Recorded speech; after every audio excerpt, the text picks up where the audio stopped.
When I think back on the realms I visited via the magic of the Nintendo Entertainment System during the first few years after the console's release in the United States, one place stands out much more vividly in my memory than all the others. Here, I want to quickly explore why I think that Dracula's castle from the original Castlevania, released in the US in 1987, remains a staggering achievement of early environmental design. First of all, the place gives off a powerful sense of history. By the time Simon enters it in his quest to hunt down and destroy Dracula, the curtains are tattered and the statues have eroded. But surely there must have been a time when the castle was new, when everything was pristine and alive, before it slowly fell into decay and ruin. Of course, imbuing an environment with a palpable sense of history is still something game developers often strive for.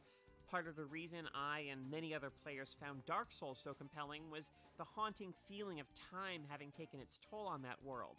And one reason I was captivated by Red Dead Redemption 2 this year is that I believed that history had happened across that landscape. Generally speaking, in recent years more developers have gone to greater lengths to create environments that feel worn and lived in. But Castlevania was one of the earliest games to really strive for this, and to succeed. I'm especially fond of examples of developers using hardware limitations to their advantage, and I think the visuals in the Statue Garden are particularly evocative. The low-resolution graphics are used in a way that contributes to our perception that these statues have slowly eroded over a long period of time. The other thing that made Dracula's castle endure in my mind was the degree of specificity about its layout and structure that Castlevania was able to establish, a surprising degree of specificity for a two-dimensional game. What do I mean by this? Well, let me briefly draw from film as an example. Have you ever seen a movie that takes place to a large degree or entirely in a particular physical space, and that moves around in that space in such a clear way that when the movie is over, you feel like you have a pretty good sense yourself of that space's layout and that you could find your own way around? I felt that way about the villa in Call Me By Your Name, because director Luca Guadagnino moves the camera around the space in such a way that we quickly get a sense of where the rooms are in relation to each other.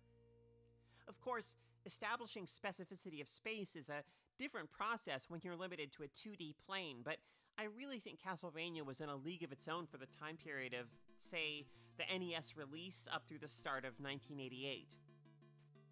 Part of this is in the way the game establishes the castle as a vertical space as well as a horizontal one, taking us down a few times into the dank, watery foundations of the castle, which makes it feel as if the castle is firmly rooted in the earth, or even in some way intertwined with it, growing up right out of it. However, my favorite detail is this one right here. About halfway through the game, as you cross a long bridge, you see, in the distance, your ultimate destination, Dracula's chamber, sprouting off from the clock tower like a strange growth. This glimpse of the clock tower accomplishes a few things. It serves as a bit of visual foreshadowing, of course. It also contributes to the feeling that Simon's quest in Castlevania is a daunting one. I mean, sure, the whole game can be finished in like 20 minutes, and a 20-minute quest doesn't sound particularly heroic. But that clock tower looks far away. Combined with the game's serious level of difficulty, and the fact that each part of the castle you pass through feels so distinct from the others, this view of Dracula's chamber helps sell the feeling that by the time you confront Dracula, you've been on a long, grueling adventure. Finally, it helps establish the castle as a three-dimensional physical space, even if you, the player, only experience it in 2 dimensions. You may only ever move left and right on a flat plane, but clearly Simon is curving his way through the castle to make his way to that point in the distance. It just shows that the designers of the game actually gave some thought to the layout of the castle, not just as a series of 2-dimensional levels, but as a place.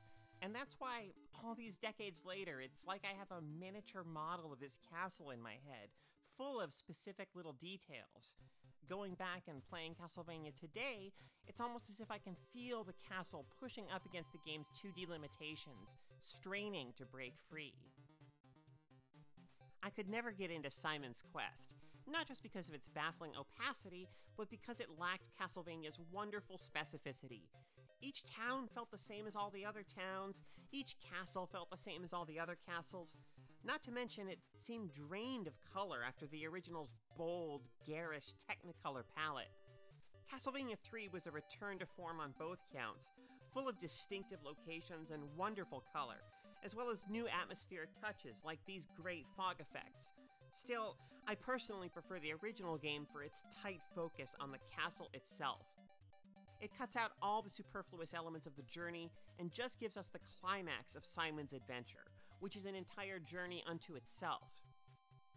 For a long time, games have used many ways to make us feel rooted in a specific place. But for me, Castlevania was among the first to succeed at that, and I think the ways it did so are especially fascinating given their creativity within the limitations of the NES. These details don't call much attention to themselves, but I think that they're well worth acknowledging and celebrating, even some 30 plus years after the game's release. Thanks for watching, everyone. If you feel so inclined, please subscribe to this channel and watch out next month for another video, this one on the classic driving game Outrun. See you then.